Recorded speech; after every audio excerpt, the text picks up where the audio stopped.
नमस्कार भाव कलश। मैं दीप्ति एक बार पुनः उपस्थित हूँ पटल पे अपनी एक रचना के साथ। मैंने आज एक चिट्ठी लिखी है अपनी मामी के लिए और मामी से जुड़ी कुछ भावनाओं को मैंने व्यक्त किया है। उम्मीद करती हूँ आप सबों को ये रचना ये चिट्ठी पसंद आएगी, तो सुनिएगा। मामी, चरण स्पर्श। आप अक्सर याद आती हैं।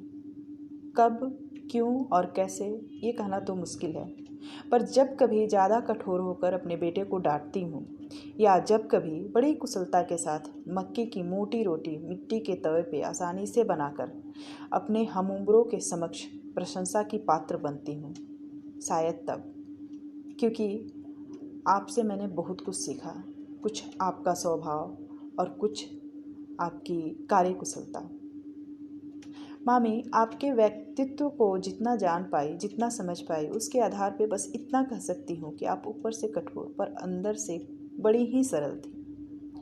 कभी एकदम से अलग रूप धर के आप हम सब के लिए भय का कारण बन जाती, तो कभी अपने अंदर की बाल सुलभ चंचलता से हमारे हरेक खेल की रौनक बढ़ाती रही।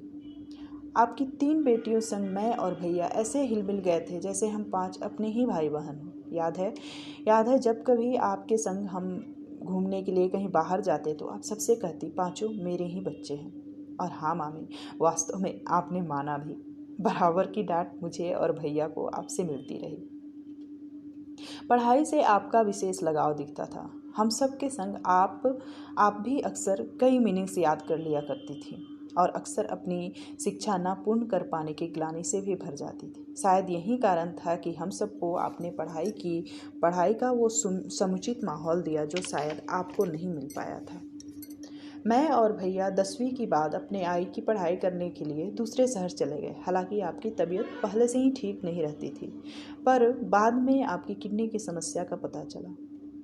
मुझे याद है उस समय मेरी 12वीं की परीक्षा होने वाली थी, लेकिन आपने मुझसे और भैया से मिलने की तीव्र इच्छा प्रकट की। माँ, पापा और सारे सगे संबंधी आपके पास थे, पर आप माँ से बार बार कहती, वो मेरे बच्चे हैं, मैंने उन्हें सींचा संवारा है। अपने 3 बच्चों के संग उन्हें भी अपने पास चाहती हूँ अपने अंतिम क्षणों में। 25 जून की वो सुबह भुलाए नहीं भूलती मामी। उस समय मैं और आपकी मझली बेटी आपके पास ही थी जब आपने अपने नश्वर शरीर को छोड़ा।